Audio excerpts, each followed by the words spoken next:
ಎಲ್ರಿಗೂ ನಮಸ್ಕಾರ. ಬಂಧುಗಳೇ, ಭಾರತದಾದ್ಯಂತ ಒಂದು ದೊಡ್ಡ ಚರ್ಚೆ ಆಗ್ತಿದೆ. ಅದುವೇ FCRA ಬಿಲ್ 2026 ಅಂದರೆ ವಿದೇಶಿ ಕೊಡುಗೆಗಳ ನಿಯಂತ್ರಣ ಕಾಯ್ದೆ 2026. ಇದರ ಬಗ್ಗೆ ದೇಶದಾದ್ಯಂತ ಚರ್ಚೆ ಆಗ್ತಾ ಇದೆ. ಹಾಗಾದರೆ ಈ FCRA ಬಿಲ್ ಅಂದರೆ ಏನು? FCRA ಬಿಲ್ ಅಂತ ಹೇಳಿದರೆ ವಿದೇಶದಿಂದ ನಮ್ಮ ದೇಶಕ್ಕೆ ವ್ಯಕ್ತಿ ಇರ್ಬೋದು, ಸಂಸ್ಥೆ ಇರ್ಬೋದು, ಅಥವಾ NGOಗಳಿಗೆ, ಇತರ ಅರ್ಹ ಸಂಸ್ಥೆಗಳಿಗೆ ವಿದೇಶದಿಂದ ಬರುವಂತಹ ದೇಣಿಗೆ ಅಥವಾ ಹಣದ ರೂಪದಲ್ಲಿ ಬರುವಂತಹ ದೇಣಿಗೆಗಳನ್ನು ವಿದೇಶಿ ಕೊಡುಗೆ ಅಂತ ಹೇಳ್ತೇವೆ. ಅದನ್ನು ನಿಯಂತ್ರಿಸಲಿಕ್ಕೆ ಇರುವಂತಹ ಒಂದು ಕಾಯಿದೆ, ಅದುವೇ ವಿದೇಶಿ ಕೊಡುಗೆಗಳ ನಿಯಂತ್ರಣ ಕಾಯ್ದೆ. ಬಂಧುಗಳೇ, ನಾವಿಲ್ಲಿ ಮುಖ್ಯವಾಗಿ ಗಮನಿಸಬೇಕು, ನಮ್ಮ ದೇಶದಲ್ಲಿ ಯಾವುದೇ ಕಾಯ್ದೆಗಳು ಬಂದರೂ ಕೂಡ ಅಥವಾ ಯಾವುದೇ ಹೊಸ ಬಿಲ್ಗಳು, ಹೊಸ ಕಾನೂನುಗಳು ಬಂದರೂ ಕೂಡ ಅದನ್ನು ವಿರೋಧ ಮಾಡುವಂಥದ್ದು ವಿರೋಧ ಪಕ್ಷದ ಜಾಯಮಾನ ಆಗಿದೆ. ಹಾಗೆಯೇ ಈ ಒಂದು ಬಿಲ್ಲಿಗೆ ಕೂಡ ವ್ಯಾಪಕವಾದಂಥ ವಿರೋಧ ವ್ಯಕ್ತ ಆಗ್ತಾ ಇದೆ. ಯಾಕೆಂತ ಹೇಳಿದರೆ ಈ ಒಂದು ಬಿಲ್ ಅಷ್ಟೇ ಮಹತ್ವಪೂರ್ಣವಾದಂಥ ಬಿಲ್ ಆಗಿದೆ. ಇಲ್ಲಿ ಸರ್ಕಾರ ಈ ಒಂದು ಕಾಯ್ದೆಯನ್ನು ನಾವು ಯಾಕೆ ತರ್ತಿದ್ದೇವೆ ಅಂತೇಳಿ 3 ರೀಸನ್ಗಳನ್ನು ಕೊಡ್ತದೆ.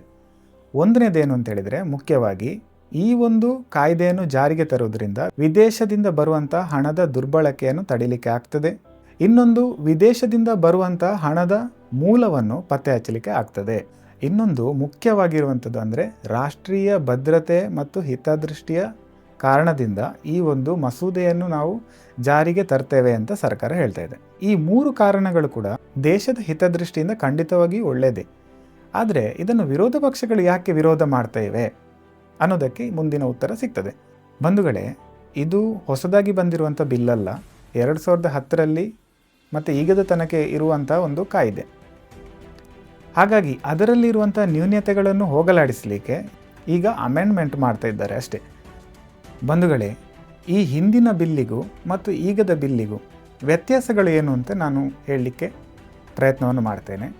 ಹಿಂದಿನ ಕಾಯ್ದೆ ಏನಿತ್ತು, ಅದರಲ್ಲಿ ವಿದೇಶದಿಂದ ಬಂದಂಥ ಫಂಡನ್ನು ಒಂದು NGOದಿಂದ ಇನ್ನೊಂದು NGOಗೆ ಟ್ರಾನ್ಸ್ಫರ್ ಮಾಡ್ತಾಯಿದ್ರು.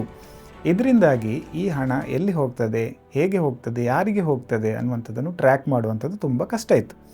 ಆದರೆ ಈಗ ಪ್ರತಿಯೊಂದು ಕೂಡ ಟ್ರ್ಯಾಕ್ ಆಗ್ತದೆ. ಹಾಗಾಗಿ ಇದನ್ನು ಡೈರೆಕ್ಟಾಗಿ ಟ್ರಾನ್ಸ್ಫರ್ ಮಾಡಲಿಕ್ಕೆ ಆಗೋದಿಲ್ಲ. ಎರಡನೇದಾಗಿ, ಈ ಹಿಂದೆ ಬೇರೆ ಬೇರೆ ಅಕೌಂಟ್ಗಳ ಮೂಲಕ ಹಣವನ್ನು ವಿದೇಶಗಳಿಂದ ಪಡಿತಾ ಇದ್ದರು. ಆದರೆ ಈಗ ಬಂದಿರುವಂಥ ಮಸೂದೆಯ ಪ್ರಕಾರ ವಿದೇಶದಿಂದ ಬರುವಂಥ ಏನು ಫಂಡ್ ಇದೆ ಅದನ್ನು ಪಡಿಬೇಕು ಅಂತ ಹೇಳಿದರೆ ದೆಹಲಿಯ SBI ಅಕೌಂಟ್ನ ಮೂಲಕವೇ ಟ್ರಾನ್ಸ್ಫರ್ ಮಾಡಬೇಕಾಗ್ತದೆ. ಇದು ಮಹತ್ವಪೂರ್ಣವಾದಂಥ ಒಂದು ಚೇಂಜಸ್ ಅಂತ ಹೇಳ್ಬೋದು.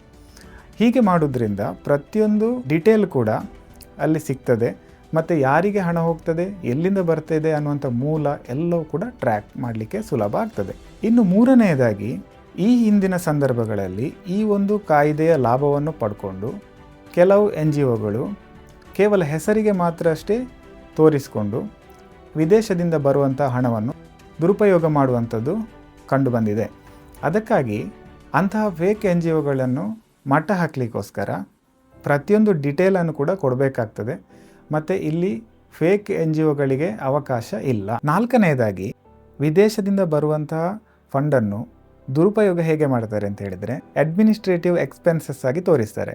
ಹೇಗೆ ಅಂತ ಹೇಳಿದರೆ ಅದನ್ನು ಸ್ಯಾಲ್ರಿ, ಆಫೀಸ್ ಎಕ್ಸ್ಪೆನ್ಸಸ್ ಮತ್ತು ಟ್ರಾವೆಲ್ ಎಕ್ಸ್ಪೆನ್ಸಸ್ ಅಂತೇಳಿ ತೋರಿಸಿ ಅದನ್ನು ದುರುಪಯೋಗ ಮಾಡ್ತಾರೆ. ಅಂದರೆ ಅಲ್ಲಿ ಹೆಚ್ಚಿನ ಹಣವನ್ನಲ್ಲಿ ತೋರಿಸಿ ಇದನ್ನು ದುರುಪಯೋಗ ಮಾಡಲಾಗ್ತಾ ಇದೆ. ಆದರೆ ಹೊಸ ಕಾಯ್ದೆಯಲ್ಲಿ ಈ ರೀತಿ ಮಾಡಲಿಕ್ಕೆ ಆಗೋದಿಲ್ಲ. ಯಾಕೆಂದೇಳಿದರೆ ಪ್ರತಿಯೊಂದು ಮಾಹಿತಿಯನ್ನು ಅಲ್ಲಿ ಸ್ಪಷ್ಟವಾಗಿ ಮತ್ತು ನಿಖರವಾಗಿ ಕೊಡಬೇಕಾಗ್ತದೆ. ಇನ್ನು 5ನೇದು ಬಹಳ ಮುಖ್ಯವಾಗಿರುವಂಥದ್ದು, ಈ ಒಂದು ಕಾಯ್ದೆ ಅಂದರೆ ಹಿಂದಿನ ಸಂದರ್ಭದಲ್ಲಿ ಈ ವಿದೇಶದಿಂದ ಬರುವಂತಹ ಫಂಡ್ಗಳನ್ನು ರಾಜಕೀಯ ಮತ್ತು ಮತಾಂತರದಂತಹ ಚಟುವಟಿಕೆಗಳಿಗೆ ಉಪಯೋಗ ಮಾಡಲಾಗ್ತಾ ಇತ್ತು ಅನ್ನುವಂಥದ್ದು ಕೂಡ ಕಂಡುಬಂದಿರುವಂಥದ್ದು. ಹಾಗಾಗಿ ಈ ಸಂದರ್ಭದಲ್ಲಿ ಈ 2026 ಬಿಲ್ ಏನಿದೆ ಇದರಲ್ಲಿ ಖಂಡಿತವಾಗಿಯೂ ಆ ರೀತಿ ಉಪಯೋಗ ಮಾಡಲಿಕ್ಕೆ ಆಗೋದಿಲ್ಲ. ಯಾಕೆ ಅಂತ ಹೇಳಿದರೆ ಪ್ರತಿಯೊಂದು ಡೀಟೇಲ್ ಕೂಡ ಇಲ್ಲಿ ಟ್ರ್ಯಾಕ್ ಆಗುವ ಕಾರಣ, ಪ್ರತಿಯೊಂದು ಮಾಹಿತಿ ಕೂಡ ಇಲ್ಲಿ ಸಿಗುವ ಕಾರಣ ಈ ರೀತಿ ದುರುಪಯೋಗ ಮಾಡಲಿಕ್ಕೆ ಆಗೋದಿಲ್ಲ. ಇದೊಂದು ಮಹತ್ವವಾದಂತಹ ಒಂದು ಬದಲಾವಣೆ ಅಂತ ಹೇಳ್ಬೋದು. ದೇಶದ ಹಿತದೃಷ್ಟಿಯಿಂದ ಇಷ್ಟು ಒಂದು ಒಳ್ಳೆಯ ಬಿಲ್ಲನ್ನು ವಿರೋಧ ಪಕ್ಷಗಳು ಯಾಕೆ ವಿರೋಧಿಸಬೇಕು ಅನ್ನುವಂಥದ್ದಕ್ಕೆ ನಿಮಗೀಗ ಉತ್ತರಗಳು ಸಿಕ್ಕಿರ್ಬೋದು. ಭಾರತದ ಕೆಲವು ಈಶಾನ್ಯ ರಾಜ್ಯಗಳು ಈ ಕಾಯ್ದೆಯನ್ನು ವ್ಯಾಪಕವಾಗಿ ವಿರೋಧ ಮಾಡ್ತಾ ಇದೆ. ಯಾಕೆಂತ ಹೇಳಿದರೆ ಅಲ್ಲಿ ಅವರಿಗೆ ಹೆಚ್ಚಿನ ಸಂದರ್ಭದಲ್ಲಿ ವಿದೇಶಿ ಫಂಡ್ಗಳ ಬಳಕೆ ಆಗ್ತಾ ಇದೆ. ಇನ್ನು ವಿರೋಧ ಪಕ್ಷದ ವಾದ ಏನು ಅಂತ ಹೇಳಿದರೆ, ಈ ಒಂದು ಬಿಲ್ ಜಾರಿಗೆ ಬಂದರೆ ಸರ್ಕಾರದ ನಿಯಂತ್ರಣ ಹೆಚ್ಚಿರ್ತದೆ ಅನ್ನುವಂಥದ್ದು ವಿರೋಧ ಪಕ್ಷಗಳ ಒಂದು ವಾದ. ಆದರೆ ನನ್ನ ಪ್ರಶ್ನೆ ಏನು ಅಂತ ಹೇಳಿದರೆ, ನಾವು ಯಾವುದೇ ಒಂದು ಸಂಸ್ಥೆ ಇರ್ಬೋದು ಅಥವಾ NGOಗಳಿರ್ಬೋದು, ವಿದೇಶಿ ಹಣವನ್ನು ಲೀಗಲ್ ಆಗಿ ನಾವು ಪಡಿತಾ ಇದ್ದೇವೆ ಅಂತ ಹೇಳಿದರೆ, ನಾವು ಕಾನೂನುಬದ್ಧವಾಗಿ ವ್ಯವಹಾರವನ್ನು ಮಾಡುವಾಗ ಸರ್ಕಾರ ಕಂಟ್ರೋಲ್ ಮಾಡೋದು ಹೇಗೆ ಸಾಧ್ಯ? ಇನ್ನು ಎರಡನೇದಾಗಿ ಏನು ಹೇಳ್ತಾರೆ ಅಂತ ಹೇಳಿದರೆ, ಈ ಒಂದು ಕಾಯ್ದೆ ಜಾರಿಗೆ ಬಂದರೆ ದೊಡ್ಡ ದೊಡ್ಡ NGOಗಳು, ದೊಡ್ಡ ದೊಡ್ಡ ಸಂಸ್ಥೆಗಳು ಹೇಗಾದರೂ ಮ್ಯಾನೇಜ್ ಮಾಡ್ತವೆ. ಆದರೆ ಸಣ್ಣ ಸಣ್ಣ NGO ಇರ್ಬೋದು, ಸಂಸ್ಥೆಗಳಿಗೆ ಇದು ಕಷ್ಟ ಆಗ್ತದೆ, ಅವರಿಗೆ ಕಾನೂನು ಪಾಲನೆ ಮಾಡಲಿಕ್ಕೆ ಆಗೋದಿಲ್ಲ, ಕಷ್ಟ ಆಗ್ತದೆ ಅಂತ ಒಂದು ವಾದ. ನಾನಿಲ್ಲಿ ಕೇಳುವಂಥದ್ದು, ಸಂಸ್ಥೆ ದೊಡ್ಡದಿರಲಿ ಅಥವಾ ಸಣ್ಣದೇ ಇರಲಿ, ಕಾನೂನು ಅಂದರೆ ಕಾನೂನೇ, ಅದನ್ನು ಪಾಲನೆ ಮಾಡಿದರೆ ಮಾತ್ರ ಅದು ಲೀಗಲ್ ಆಗ್ತದೆ. ಹಾಗಾಗಿ ಯಾರು ಪಾರದರ್ಶಕವಾಗಿ ಮತ್ತು ಕಾನೂನುಬದ್ಧವಾಗಿ ಪಾಲನೆ ಮಾಡ್ತಾರೆ ಅವರಿಗಂತೂ ಖಂಡಿತವಾಗಿಯೂ, ಅಥವಾ ಅಂಥ ಸಂಸ್ಥೆ ಇರ್ಬೋದು NGOಗಳಿಗೆ ಖಂಡಿತವಾಗಿ ತೊಂದರೆ ಆಗೋದಿಲ್ಲ. ಮೂರನೆಯದಾಗಿ ವಿರೋಧ ಯಾಕೆ ಮಾಡ್ತಾ ಇದ್ದಾರೆ ಅಂತ ಹೇಳಿದರೆ, ಇದರಿಂದಾಗಿ ಅಲ್ಪಸಂಖ್ಯಾತರಿಗೆ ತೊಂದರೆ ಆಗ್ತದೆ ಅಂತ. ಯಾವುದೇ ಸಮುದಾಯ ಇರ್ಬೋದು, ಹಿಂದೂ ಇರ್ಬೋದು, ಮುಸ್ಲಿಂ ಇರ್ಬೋದು ಅಥವಾ ಕ್ರಿಶ್ಚಿಯನ್ ಇರ್ಬೋದು, ವಿದೇಶದಿಂದ ಬರುವಂಥ ಹಣವನ್ನು ನಾವು ಕಾನೂನುಬದ್ಧವಾಗಿ ತಗೊಳ್ತಾ ಇದ್ದೇವೆ ಮತ್ತು ಅದನ್ನು ಕಾನೂನುಬದ್ಧವಾಗಿ ಉಪಯೋಗ ಮಾಡ್ತಾ ಇದ್ದೇವೆ ಅಂತ ಹೇಳಿದರೆ, ಅಲ್ಲಿ ಅಲ್ಪಸಂಖ್ಯಾತರಿಗೆ ಹೇಗೆ ತೊಂದರೆ ಆಗ್ತದೆ? ಇದು ನನ್ನ ಪ್ರಶ್ನೆ. ಹಾಗಾಗಿ ಬಂಧುಗಳೇ, ಈ ಒಂದು ಕಾಯ್ದೆಯನ್ನು ಈಗ ಯಾಕೆ ವಿರೋಧ ಮಾಡ್ತಾರೆ ಅಂತ ಹೇಳುವಂಥದ್ದು ನಿಮಗೆ ಅರ್ಥ ಆಗಿರ್ಬೋದು. ಇದು ಕೇವಲ ಭಾರತದಲ್ಲಿ ಮಾತ್ರ ಅಲ್ಲ, ವಿದೇಶದಲ್ಲಿ ಕೂಡ ಚರ್ಚೆ ಆಗ್ತಾ ಇದೆ.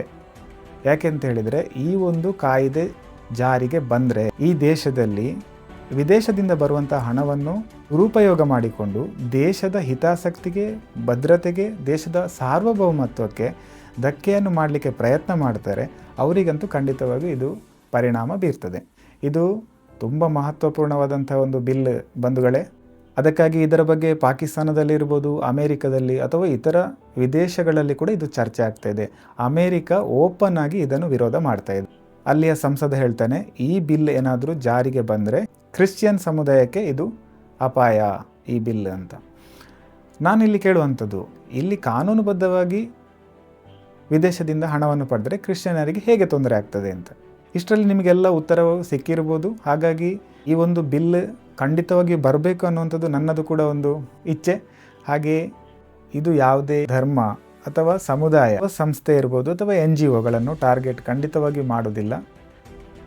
ಹಾಗಾಗಿ ನಾನು ಕೊನೆಯದಾಗಿ ಹೇಳೋದೇನು ಅಂತ ಹೇಳಿದರೆ, ಈ ಒಂದು ಕಾಯ್ದೆ ಜಾರಿಗೆ ಬಂದರೆ ವಿದೇಶದಿಂದ ಬರುವಂಥ ಹಣವನ್ನು ದುರ್ಬಳಕೆ ಮಾಡ್ತಾರೆ, ಅವರಿಗಂತೂ ಖಂಡಿತವಾಗಿ ಇದು ತೊಂದರೆ ಆಗ್ತದೆ. ಯಾರು ಕಾನೂನುಬದ್ಧವಾಗಿ ಉಪಯೋಗವನ್ನು ಮಾಡ್ತಾರೆ ಅವರಿಗಂತೂ ಖಂಡಿತವಾಗಿಯೂ ತೊಂದರೆ ಆಗೋದಿಲ್ಲ.